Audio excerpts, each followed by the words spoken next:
to Stream Detroit. I'm Mike McClintock with the co-host here, Brad Fox. Today we've got a whole host of characters, including Scott Monty.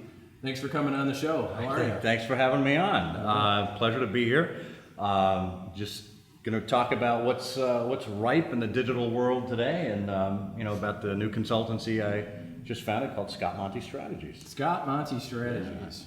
How about that? How about that? So you're on Facebook, right? A couple times. Okay. Yeah, right. I've been there a couple times. What's a little bit about Scott Monty Strategies? So for the three people who probably don't yeah, have a clue. yeah. So as you probably know, I spent 6 years as the head of social media at a little company called Ford. Right. I've heard of them. Yeah. Then what we did worked. Yes. See? Okay, I can retire. That's a wrap. So when I left Ford last year, a lot of people said, "Oh, you're going to start your own consulting gig," and I said, "I'm not quite ready." I'd often thought about doing the entrepreneurial thing, Right. But going from a Fortune 10 company to a sole proprietorship, that's like about as drastic a pendulum swing as you can get. Right. So I took a year. I was with a mid-sized agency, and I was doing a lot of stuff remotely here in the Detroit area. And I thought earlier this spring, why don't I just do this for myself? Right. Why am I wasting my time putting my talents to work for somebody else when I can go to work for myself? And that's working out pretty good. Yeah, I'm excited. Do you like it? I do. Yeah. I really do. I mean, it's nice to be your own boss. Well, other than my wife. Right. She's the real She's boss. the We all boss, know. right. You guys know that. But it's nice to be able to decide what clients I want to take, or what Right, hours I want right. to work, or if I want to work at night or during the day or whatever. And you kind of be the captain of my own Master fate. of your own domain. Master of my domain. Lord of the manor. No pun intended. Yes. None taken. Right. Right.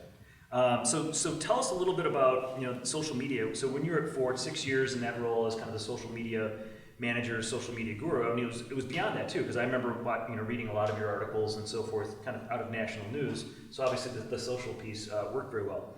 There's a lot of talk about in the social media space that some people can say, well, social media is basically free PR. That's one way of thinking about it. But then there's the other part of it. There's kind of the paid media, which is traditional buying television spots and radio and so forth. But then there's this thing called earned media. Talk to us a little bit without divulging any sort of Ford secrets about how you guys thought about that paid and earned piece of kind of this as it pertains to the social media world. Sure.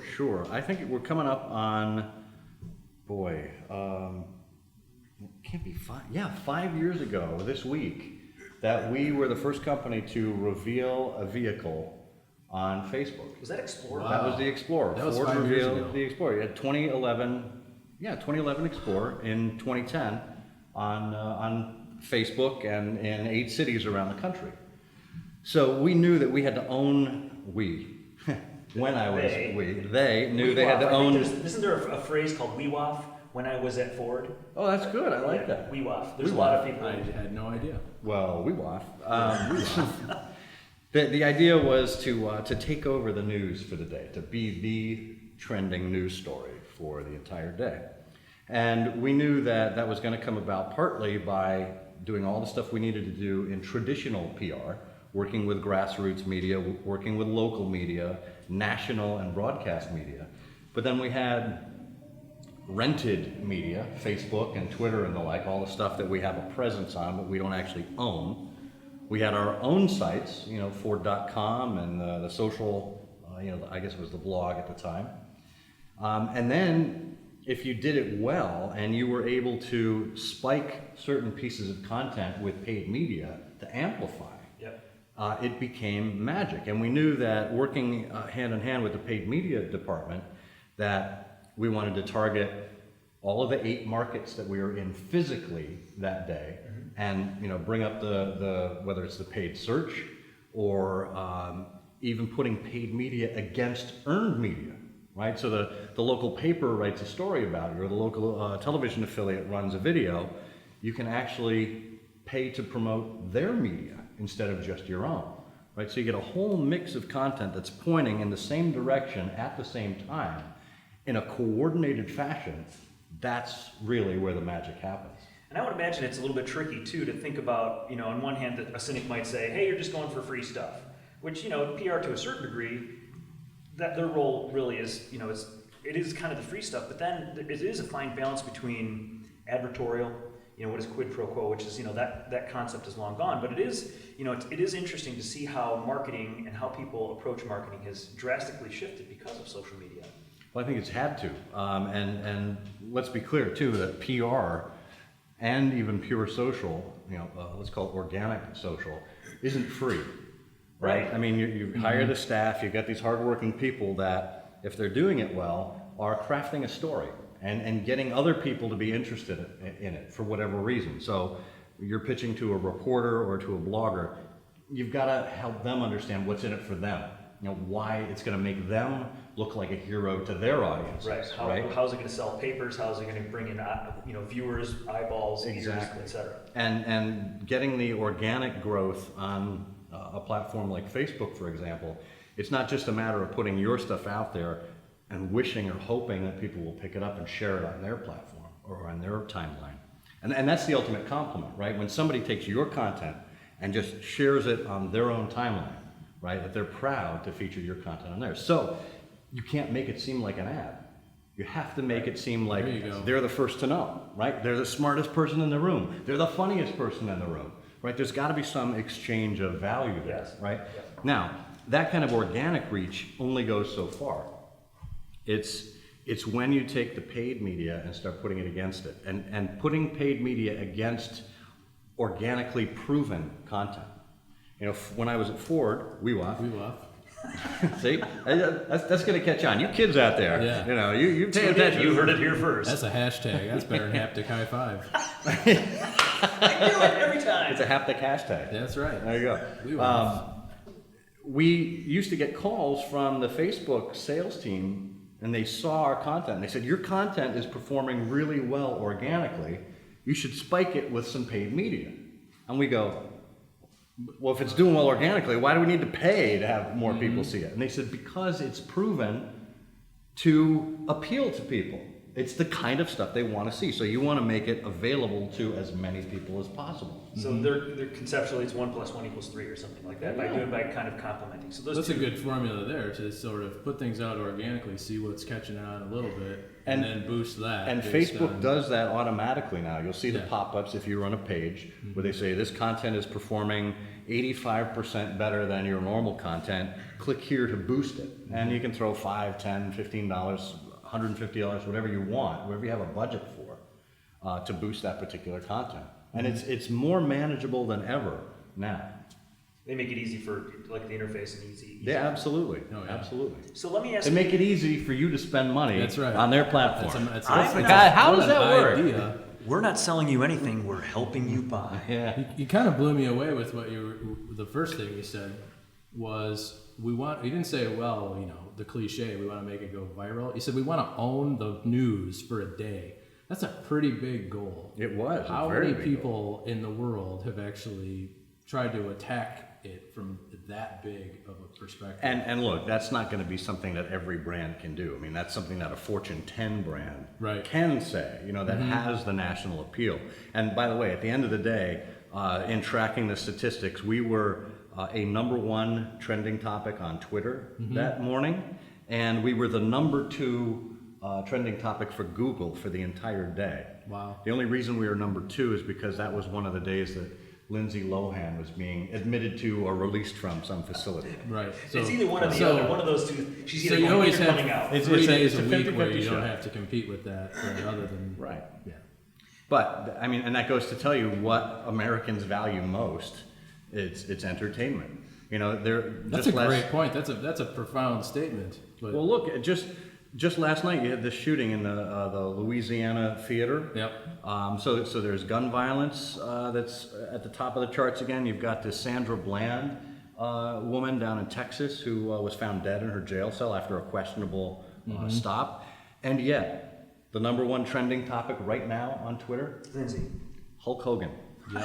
Hulk Hogan. Hulk freaking Hogan, right up there. And that's the reality of the world we live in today in a mass market. Sad but true. Hulk Hogan. You got nothing after that, do you? You just kind of blew my mind. Get all those little holsters on down here, man. Check it out. Right, exactly. Jiggle these guns. It's like a post-apocalyptic Sunday. Wow. Silvertone. We'll slay the whole seat, but you'll only need the edge. So we knew this was going to go down this rabbit hole, but so related to social media, in the kind of paid media space, there's lots of ways to measure success, right? It could be TV, how many GRPs. From a social media perspective, what were measurements of success for, I don't need specifics, but a person who would be in your role in a large corporation, how do you guys think about the success metrics? Well, I think you've seen it evolve over the years. Initially, when we didn't really have many metrics to go on, it was likes, it was comments, it was shares. If you want to use Facebook as a proxy for the rest of how you think about social. And when you think about those three metrics, to just pause there for a moment, they increase in order of importance and of true engagement with your fans, the people that you're getting to take some interest in what you're doing. Mm-hmm. The like is the bare minimum that you can expect out of anybody. It is a digital grunt. Like this. Pawn, right? It's like the lowest. I do that, right? So when I like things, that's funny. You do grunt. I thought it was. We got to get that hernia checked out. That's probably where. Wait a minute. How about the new measurement is grunt? Just. Right now, there's already 3 new startups in Silicon Valley based on that. Yeah. They stole our idea. Wait, we gotta patent this really quick. It's grunt without the U. Right. GRNT.com. Check it out, kids. It's the next hot thing. Or maybe it's an umlaut with a U. Grunt. But then you got the comment. So the person that's actually taking the time to type in a comment, as long as it's not first, right? Right. Well, that's something more meaningful. But if you've, like we said before, if you've gotten somebody to take your content and share it with their friends and family, now you've hit something, right? Mm-hmm. So that's the early days of measuring engagement and success metrics. I think as it's been growing, you've seen better platforms and better engines and dashboards behind Twitter, behind Facebook, and I think Instagram is next about what this actually means. How many people are visiting your website? And if you've got Omniture or Google Analytics installed on your website, you should be looking at it from that end as well. Where's the traffic coming from? Where am I seeing the most boost? And ultimately, even though social media is very difficult to measure in terms of ROI, it's not impossible. Right. But it's an upper funnel thing. It is not a, I tweet and you buy kind of thing, unless you're doing some kind of e-commerce or whatever, right? It's about building awareness. It's about building relationships with a set of consumers, right? And getting your brand at the top of their mind. And ultimately, if you follow the formula, they visit your website. Maybe they submit an email address, right? That's lead gen. That's a valid way to measure how successful your social program is. And similarly, I would think, from a targeting perspective, because, now with this fad called the internet, and we can all accept that it's a fad, targeting an audience or audiences is fractured. You can pretty much reach any person. You can reach, left-handed coffee drinkers in Topeka if you wanted to. Mm-hmm. Similarly, I would think that social media also has a big strategy. Instead of just, you probably chose Facebook for a reason, whether it was just pure reach, or in other executions for your social media kind of campaigns, if you will, you probably targeted other either social media outlets that would be more aligned with the audience you're trying to reach. So I imagine you have your own targeting strategies as well. Yeah, and each platform is going to offer the ability to target audiences differently. Both Twitter and Facebook, and we're spending a lot of time on social here, guys. And there's other sites out there, obviously. But those two sites, rather than just thinking of them as a mass marketing tool, because marketers spent way too many years figuring out how to get as many fans as possible, how to get followers, how to get fans. All right, now you've got 1 million. What does that matter, right? And it's not meant. Social was never meant to be a marketplace where you simply put up old-fashioned marketing techniques, billboards and blasts and 30-second spots at yet another audience. Mm-hmm. It's about building a relationship. It's about building trust. It's about connecting people with each other. It's about an exchange of value if you're doing it well, right? So I think as the platforms have evolved, they've provided value back to the marketers. So you've got custom audiences with Facebook and a similar one with Twitter, where you can take your email database, dump it into the platform, cross-match as to who's actually in your network and who's out of your network, and then target at the appropriate groups as you want to try and either build up your network or reach people who aren't part of your network already. Cool. So tell us a little bit about, so that's, the social media piece is, it's continuing to grow and evolve. So tell us a little bit about, your days are certainly going to be different now with Scott Monty Strategies. Tell us a little bit about, what kind of services and solutions that you're providing for your clients. Sure. So it's primarily strategy work, and it obviously delves into digital and crisis communications and executive communications. Well, my goal is to help, in particular, agencies, mid-size and large agencies, get better at what they're already doing. So they don't necessarily need me to come in and craft a strategy for a client or for them, but to help kick the tires, so to speak, on how they're doing, and are they thinking about the right things as they're approaching major brands. How does a big brand function? How does a big brand think about this stuff, right?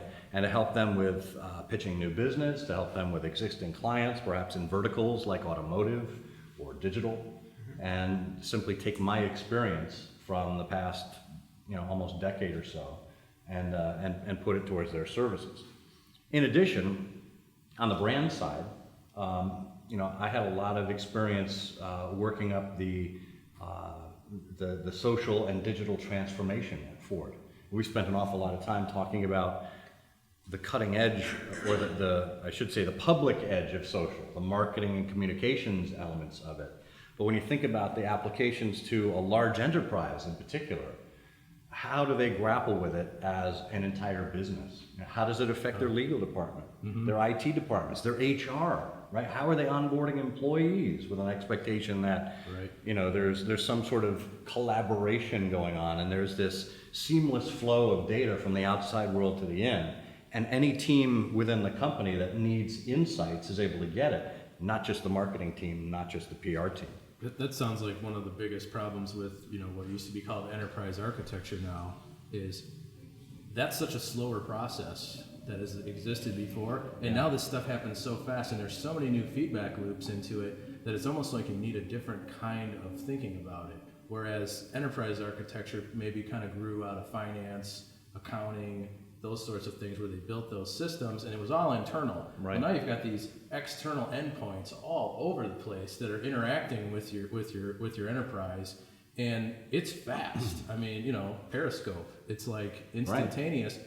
How does an enterprise today do that? How do they cope with all the speed of change on that and figure out how to use all that feedback coming from outside and actually use it internally? Yeah, it's a challenge, right? Because they've got a lot of inputs coming in through customer service, coming in through marketing, coming in through IT, coming in through the car. Yeah, absolutely, and we'll talk about that in a minute, because there's some stuff that's been coming in through the car this week. A little bit of things came in that shouldn't have. But basically, you've got a CIO whose job function has split almost into two functions. One is the infrastructure, the enterprise legacy architecture that provides the base of what the company needs for your financial systems and your security and all the rest. But then you've got this necessarily flexible CIO, or maybe it's a chief digital officer that's thinking about the external components and the agile development. We've heard CIOs talk about agile development in the past, and that means going from a 3-year work stream to a 1.5-year work stream. And what we need is somebody who can respond like in 24 hours to a Periscope or whatever the new thing is. So you've got a digital function that's either coming up on its own or through the CMO's office. You've got a CIO who's now thinking about long-term strategy, thinking about infrastructure, but has to accommodate this new flexible digital world that his colleagues are bringing forward.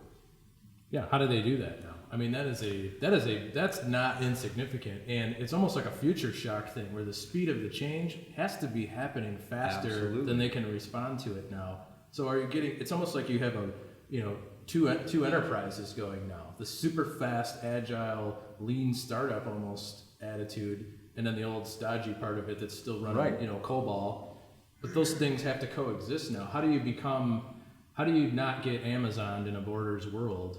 Well, that's the challenge. But look, Walmart has managed to figure it out. You know, They have. Yeah, that's a heck of an AI company. Well, and they should be. You know, with all of the data that runs through there, all of the purchases that are made, they're one of the largest companies in the world. And they're still able to, you know, when Amazon last week announced its Prime Day, Walmart said, hey, we're going to do the same thing. We're going to undercut Amazon's price, and it's going to be more than just a single day. Right. We're going to do this long term and a commitment to our customers. Right. So they have the infrastructure and they have the basis to do that, but they realize that they're staring at real competition when it comes to Amazon. Right. And it's the companies that are taking that competition seriously. You know, just like the big three should be taking Uber and Lyft and all of the ride-hailing services seriously. Yeah, they still have to use cars, but this provides a disincentive for consumers to go out and purchase a new vehicle. Right. So what are the Fords and the GMs of the world doing about that in the face of it? And I know Ford, for example, actually is doing something. They're starting a program over in the UK, almost like a competitor to Zipcar, where people can rent a car by the minute and then drop it off wherever when they're done with it. No fuss over the ownership. They're getting the technology and the fuel economy of the brand new vehicle, but none of the responsibilities and the long-term costs of ownership. I mean, that's like, to me, that's like a massive, it's almost like a paradigm shift in terms of, and there will always be car enthusiasts, right? I consider myself in that bucket. But in that scenario, and even, you know, I was in San Francisco this week, when I travel, I never use a cab anymore. I just don't, because I think Uber and Lyft, you know, not to pick one or the other, they're just so much more convenient. You got a guy, he calls you, are you Brett? Right, he picks you up. So therefore, and then on the back end too, if you integrate it with you know, Concur or TripIt or any of those, it actually integrates with your expensing system, so you don't have to take a picture of your receipt anymore. It's all happening automatedly. Yeah, and where I was going with that point is that consumers. So I used to get preoccupied with, you know, like as a loyal driver to Hertz. It's like, how am I going to get my Hertz points? I don't care anymore. I just don't care. And interestingly, the airlines are now picking up on that because now you can link your Uber and your Delta points together. So whenever they're on it. But my point about the enthusiast piece is that over time that could erode some of that, you know, I really care about Ford or GM, or I'm a real big enthusiast. You might see some waning of that. So that's like a huge implication on how people think about, if I'm going to buy, do we need to have two cars in the household? Right. So I don't know. I think there's so many fascinating things that are going on. That's one of them. You know, automated vehicles is another one. Yeah. That's another area that's to me very, very fascinating. Mike and I talk about this on the show quite a bit. Now, University of Michigan, even though I went to the other place in East Lansing. Interesting, they have their own little city. Community college? What's that? The community college? No, it's the green and white one. Okay. I'm pretty sure it's a green and white one. But anyways, you know, interestingly, University of Michigan now has this city for automated vehicles to do testing and so forth. So a lot of fascinating things that are going on. You know, the kind of the clash of analog cars, if you will. And then we can segue into where I know all three of us want to talk about the car that got hacked recently. But it's this clash of, you know, old Detroit or old iron with digital technology, and they are together now. Yep. And now you're seeing things about safety and security. Chrysler just announced the recall based on the events that happened earlier this week. 1.4 million cars? 1.4 million cars were called based on this hack it was a planned hack with the writers of Wired magazine. Yep. And I know that had happened at Ford a few years ago, but they took the dashboard off the car, they connected up through a wired connection in the vehicle, and they had the laptop in the passenger seat as they hacked it. This one was done remotely, and it was done over the Wi-Fi network of the Jeep. Right? Through Uconnect? Yeah. And that's a major hole. You know, these automakers they advertise, oh, you can have a car with a Wi-Fi network. I never understood that. I'm bringing my own Wi-Fi network into the car, right? And my kids don't need to play games that desperately. They can't take a car ride without Wi-Fi. You know, I use this, and whether it's to, you know, a vehicle that connects via Bluetooth, or whether it's a let's call it a dumb vehicle, one that doesn't have all the whiz-bang stuff, but you can still take a component like, you guys know Automatic? I'm on their advisory board, okay, and they've got this unit that you plug into the car, yeah, the reader. ECU? Yeah, Is it the into the PCU under the dash, and you have an app on your phone, and it's basically like Fitbit for your car, right? So you can tell what your true mileage is, you can tell whether you're doing hard brakes, hard stops, you can remember where you parked it at the airport, stuff like that. They even have a setting on there where if you have kids who have just gotten their license, you can track where they are, what they've been doing, and you know, Junior comes back and you go, well, it says you were going 65 miles an hour through the center of town here, what's up with that, right? But the goal there is to take any vehicle from 1996 to present and turn it into a connected car. Right. Now, in my mind, that's a lot safer than buying a car with a Wi-Fi system built in that is potentially hackable, like we saw. Right. Now Chrysler is calling these vehicles back to do a software fix to patch the hole. Well, how long before that gets hacked, Well, too? if that's the problem, that should not be on the same system Right. as vehicle control. Absolutely, absolutely. I can't imagine that the brakes connected to the internet is a good idea. Or steering. I mean, the other thing. Well, the it's got a seat belt, firewall. everything. Well, there's two things about Yeah. that I thought were, I'd love to get your thoughts on this, Scott, too, that I thought were irresponsible, either by the media and or primarily the media. And I'm picking on the media a little bit, but number one, they did that on public roads. That's true. That was awful. Yeah, that so is that's true. number I one. mean, there's one thing about responsible disclosure of a security vulnerability like that, but the article itself was talking about how there's a 70 miles an hour. semi bearing down. Well, what about the semi driver and the Well, right. Or if their Yeah, that's a families- good point. I thought that was incredibly irresponsible. I mean, you can find a test track. I mean, Yeah. pretty much you can rent one out for a day. The other thing was, in Ann Arbor? right, now you have one. Right, go there where you're supposed to do that stuff. But the other thing was, I think Chrysler, the Cherokee got unfairly picked on. Yeah. I think because there's That's not the only vehicle. Right, exactly. It's the There's- I mean, 1500. It's everything. GM has built-in Wi-Fi. That's one of their big selling points now. So it's not the only car out there that has it. So I don't know if it was. I think what happened was when Wired came out with the story. I think the other media, it's like, oh, Jeep Cherokee, it's it got unfairly picked on. But I just think the irresponsibility of them to do that on public roads was pretty bad. That's a good point. The car ended up in the Yeah. ditch. I mean, Shame on Wired. Yeah, Wired. And I love Wired. I do. Well, you can forget that sponsorship. We blew it now. We really like Wired. Well, that's all right. Fast company's coming along. We'd like to thank our sponsors here at Grand Circus. Have you guys? What do you think of Grand Circus? This is my first time in the building here. Really? And aside from the people mover going by, it is a phenomenal place. It's a great facility. They have free coffee and they even had free water. Free Good water. people. How about that? Where are you going to get free water in Detroit, people? Huh? Oh. It's not even been shut off. Wow. Right? Wow. That's great bass.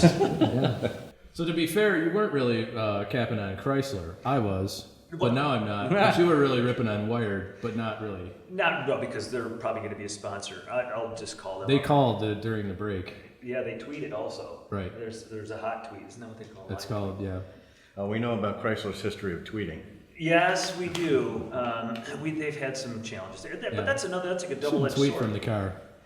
I mean, in a person in that role, I mean, segueing back a little bit to your role in social media, it can be very dangerous. How do you? Some people don't realize where that fine line is between personal Twitter account and professional Twitter account.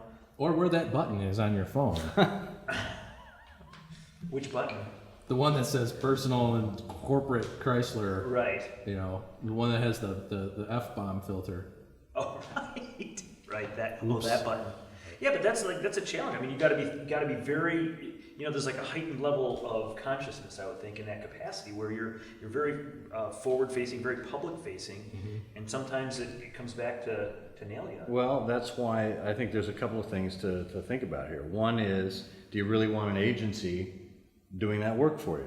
Yeah. We talked before about the importance of building a relationship with your customers or with your community base. Wouldn't you rather that people in-house are doing that? I mean, they're the ones that should own the relationship. But can they go fast enough? I mean, is your enterprise agile enough? Well, then one might have to question why they got into this space in the first place, right? or their true level of commitment to it. Right. Okay. Are they fast enough to pick up the phone for customer service calls? Excellent Yeah. point. You know, why is this any different? Okay.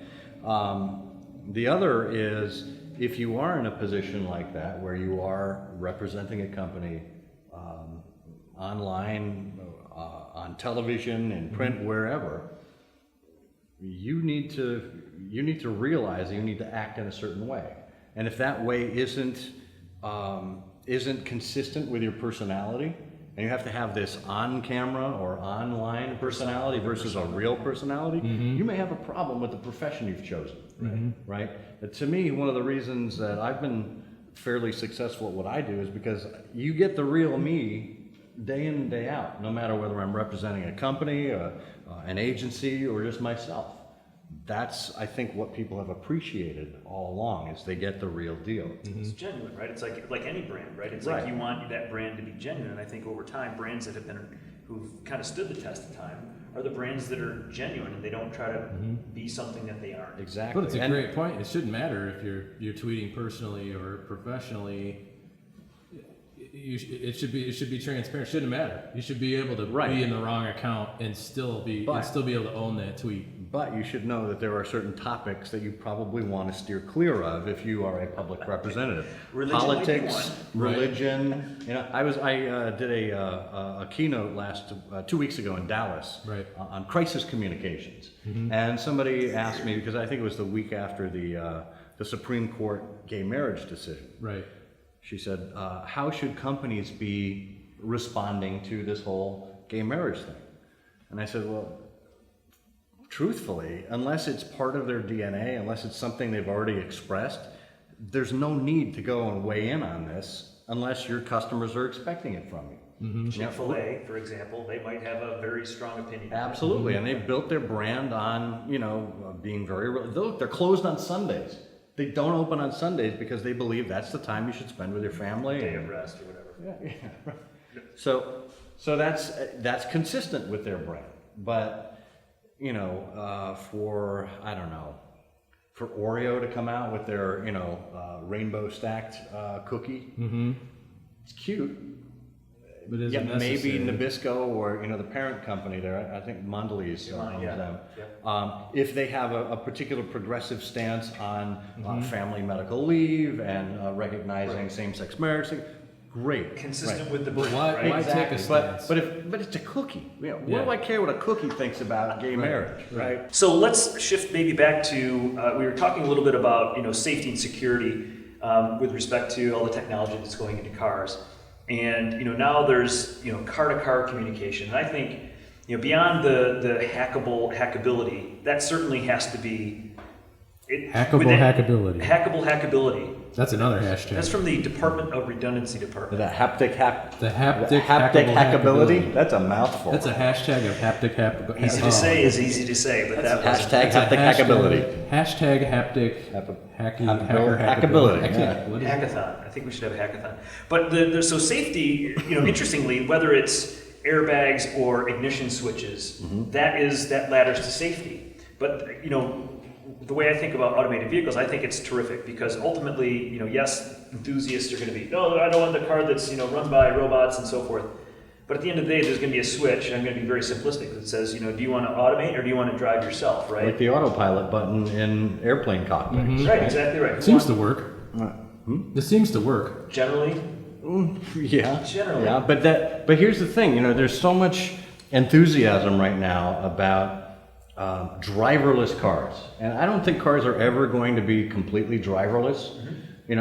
Maybe, as Google is experimenting with Free Ride, which is its competition to Uber, and it's a driverless vehicle.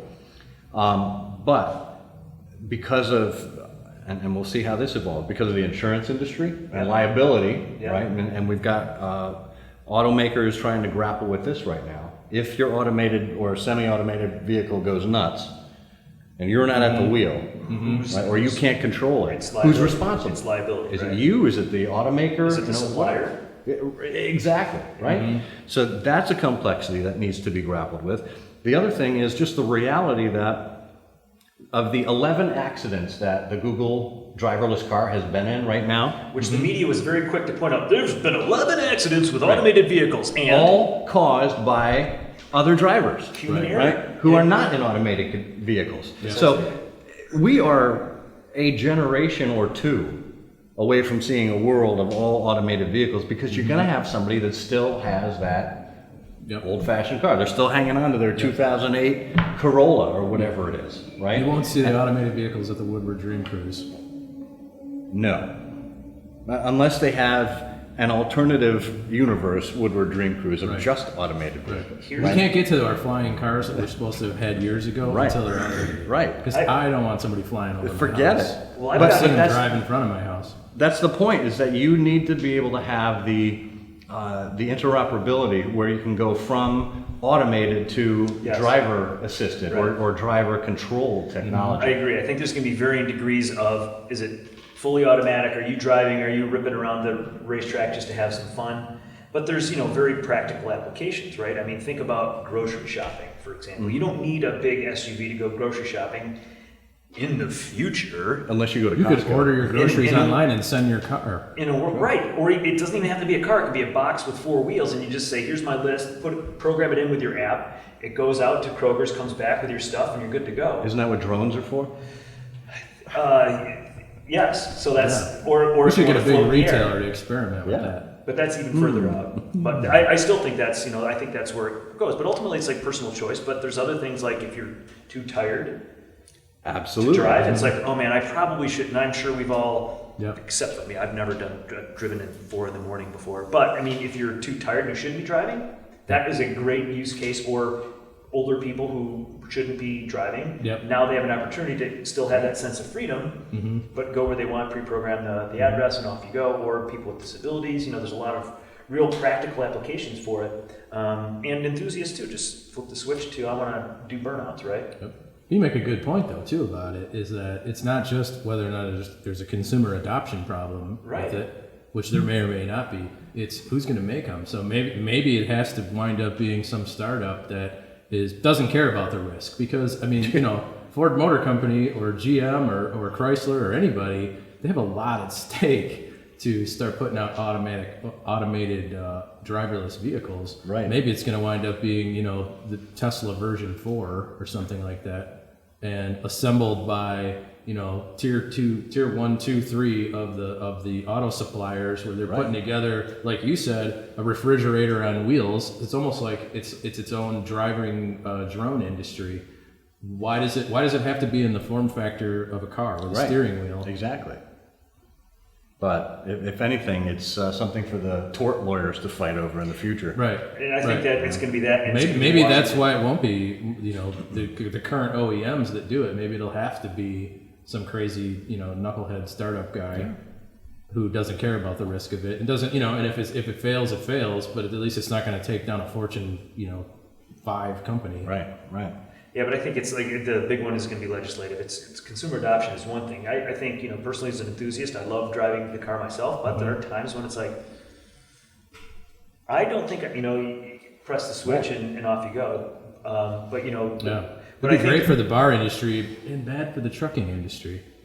well, that's the other one. That's a big one. Trucking, I think that's a massive application, right? If you can have like a dedicated lane, like the drivers we know that are, using substances to keep them awake, whether it's caffeine or otherwise, that's Well, and right now, due to regulations and laws, truck drivers can only be behind the wheel for X number of like hours. 8-10 hours a day. Yes. And that limits the distance they can go. Yes, right. Right? But what if they could do that, do a shift, go sleep for a few hours in the cab, it's still driving, right? Yes. And then take over if you're on these long stretches of highway. Right. Now, the other thing, I think we spoke about this one time before, think about the implications of that concept to the railroad industry. I mean, now they've got, wait a minute, what does that mean if freight is being shifted away from rail to this system where it can get there probably faster, right? And cheaper potentially?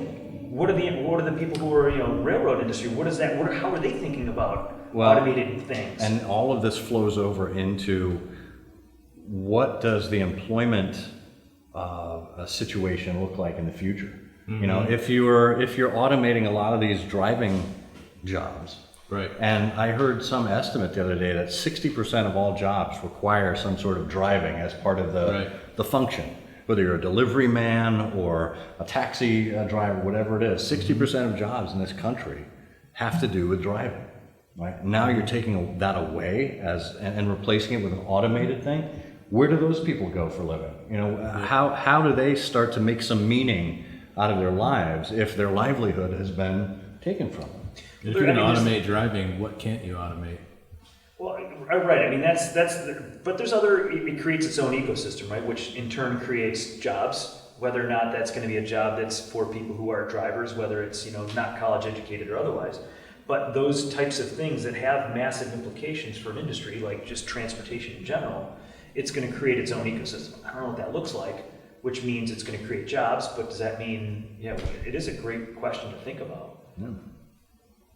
Yeah, I mean, technology people are all for it. That's great. Everything's, you know, everything's programmable now. But, you know, at some point, there's a lot, you know, either it's almost to the point now you're either telling the computer what to do or you're being told what to do by the computer.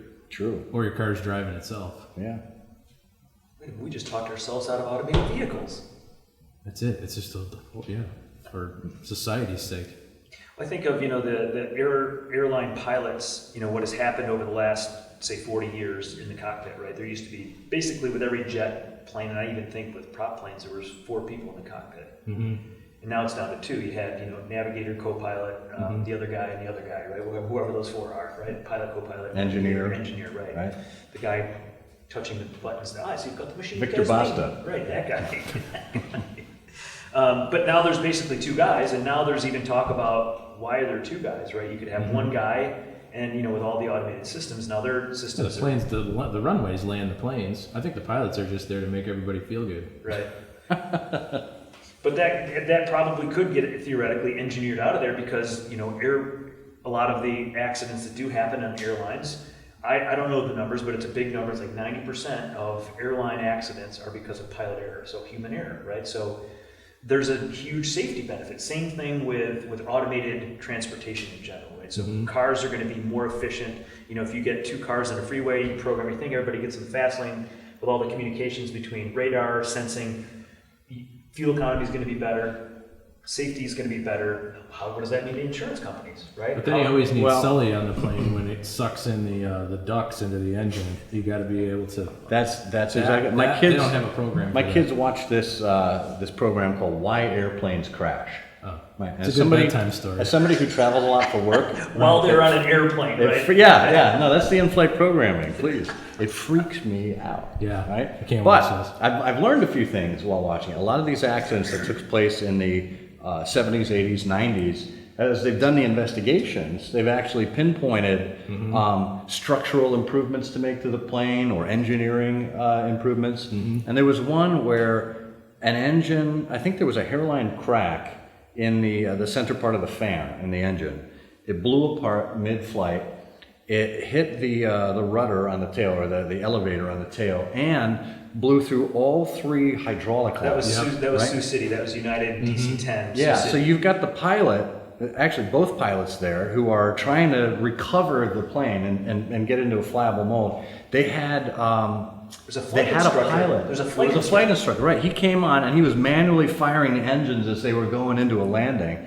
And air traffic control comes on and goes, which runway would you like to land on? He goes, I got enough to worry about right here. You tell me which runway I should land on, right?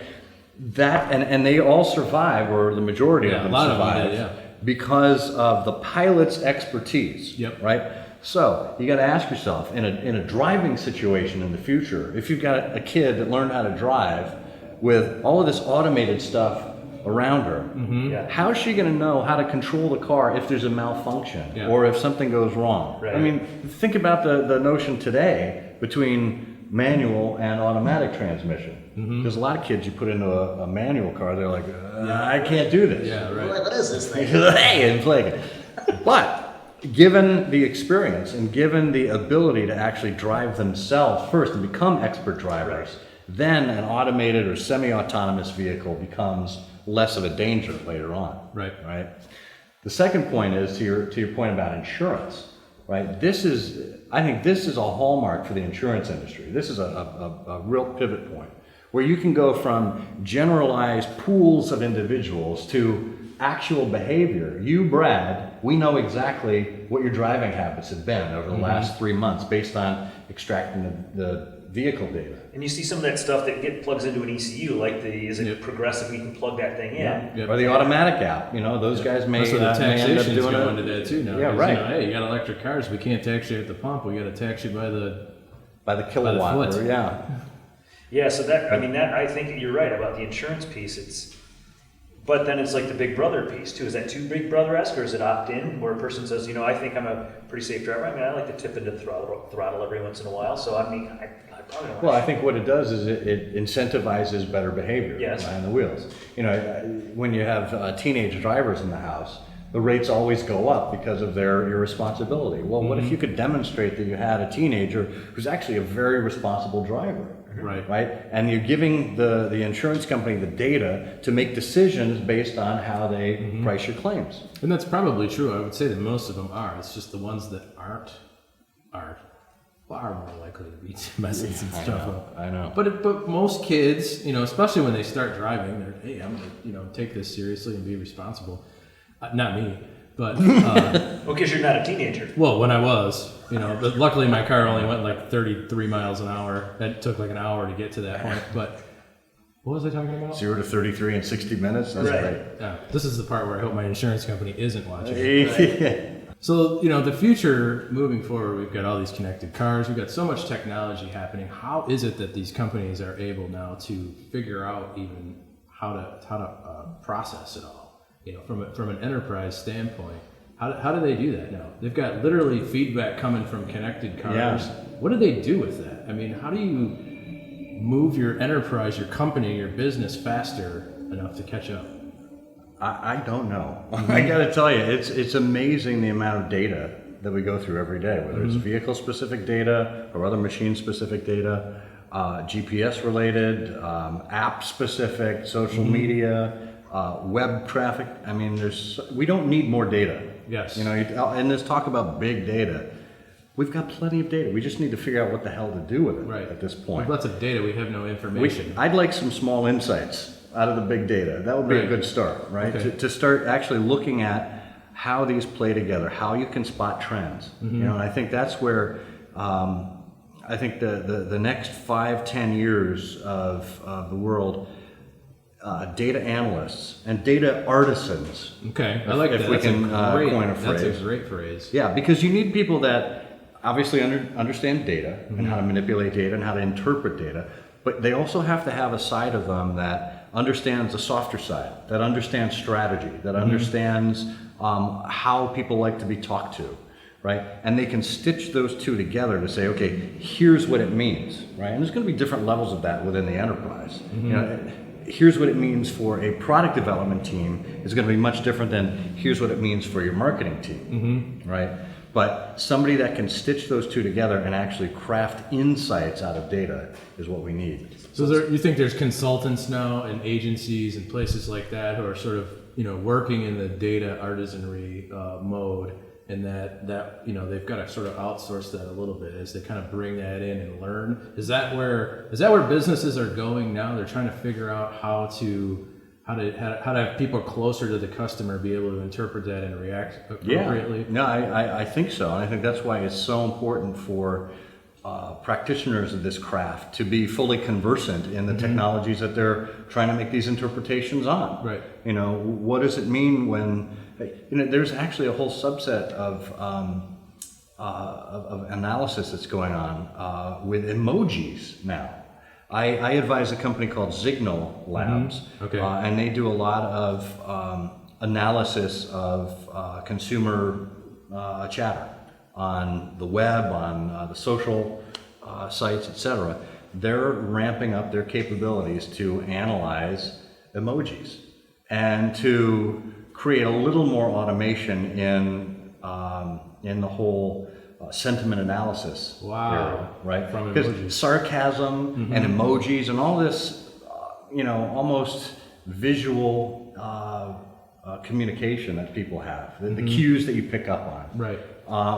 that's not properly interpreted by machines, right? You have to have that human intervention. Well, if you can automate more of that, right, and then you've got people on the back end that understand how to process all of this, that's where we need more people like that in the future.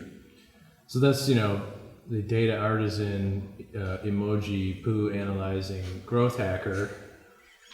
That's my favorite emoji. Really, that's all I ever send, right? We need an emoji analyst who is on fleek, Bay. Whoa. On fleek. You heard it here first. On fleek. F-L-E-E-K. It's a word. It's a thing. That's exactly right. On point. Is that the new growth hacker? I mean, you see that coming out of the startup world where they're really close to it, where they understand the technology, they understand the speed, they understand the metrics that they're doing, but they don't have a bunch of things behind them that they have to then interpret that and then try to bring along a lot of that. How do are companies now trying to figure out how to let it at a lower level, at a more customer connected level, make those decisions or make those interpretations? I mean, I think this is the part where we throw the word millennial in, and are they well suited for it? Is the Uber generation? Well, it's a good question, and sometimes it takes one to know one. And there's nothing wrong with guys of a certain age, if I may generalize. Being able to understand 30-year-olds. Sure. Being able to understand what makes millennials tick. But let's be clear too that there is no such thing as a millennial. I mean, they are not homogenous. Right. They are about as diverse as any generation that we've ever seen. Right? So to think that you've got them nailed if you've got one person's perspective on it, right, or because you've hired a really smart millennial, that doesn't represent the whole generation. Right, so you got to get smart about it from a macro standpoint to be able to drill down and understand some of the micro decisions you need to make. Absolutely. And so, maybe wrapping up a little bit. So, how do you, with your exposure to social, you spent several years at Ford. You've seen a lot of trends emerge over the last couple of years, specific to kind of the digital media space, if you will, in general. So, what are some of the things that you see emerging, and if you take a gander into the crystal ball or the crystal haptic high five, what are some of the things that you're seeing that are fascinating or interesting to you? Well, first, if I can do a shameless plug, you may. I look at trends every week. Oh. Look at right there in my This Week in Digital newsletter. We'll put that up there. What a coincidence! How about that? Wow.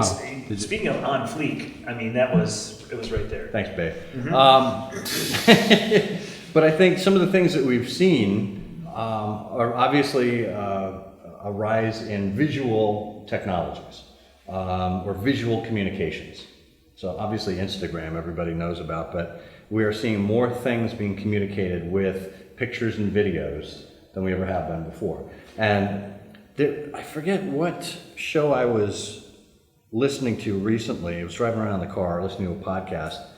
Stream Detroit? No, never mind. No, I'd be watching it and then I'd be crashing my car because it isn't automated. This guy was saying he and his son will sit down at the breakfast counter, and his son will have maybe has a small tablet and this guy has his iPad, and they're reading the same article on ESPN.com, or they're looking at the same topic on ESPN.com. He's reading the article and his son is watching the video. And his son's attitude is, why would I read something when I can have a video tell me the same thing, right? So you're seeing a lot more commitment to visual communications. And as part of that, and this is the one that really interests me recently, is you're seeing the rise of mobile streaming video, Meerkat and Periscope, which is what everyone primarily knows. And in an age when 60% of television viewing is off cycle, is done in a delayed way on your DVR, you stack those episodes up and then you binge watch or whatever, unless it's a reality show or a sports program. Those are still the two. Right? Those are still the two types of programs that people want to see live, right? But the rest, they can watch whenever. And there's such a fuss being made about live streaming mobile video. where I can guarantee you the camera people are not all that professional, and you're basically looking at one long selfie for however long they're on the air. I can't explain it, and yet it's taken off. And maybe it's because it's so simple, it's so easy to use, it's integrated with everything else we've come to know in the last 5 years. You know, we were doing streaming video 5-6 years ago at Detroit, at Ford. You know, it was either through Quick or through livestream.com, but it wasn't available on a mobile device. Right, and now suddenly it's part of the consciousness. So to see what people are going to use those for, I think we're going to see more breaking news coverage on Periscope. As long as Periscope is tied closely to Twitter. That was the hottest thing, the highest rated thing on Periscope today was the shooting last night. Yeah, see, there you go. Live from the shooting. Twitter is really good at breaking news, at media stuff, at in some cases sports. Periscope is going to follow the very, very same trail. The only thing is, the major sports organizations, the NHL.coms and MLBs and everything, they're going to have to figure out the rights usage, you know, with regard to live streaming video in their stadiums. I think during the Stanley Cup Finals, the NHL said, we'll allow you to use Meerkat and Periscope, but only up until the game starts. After that, done. How are they going to do that?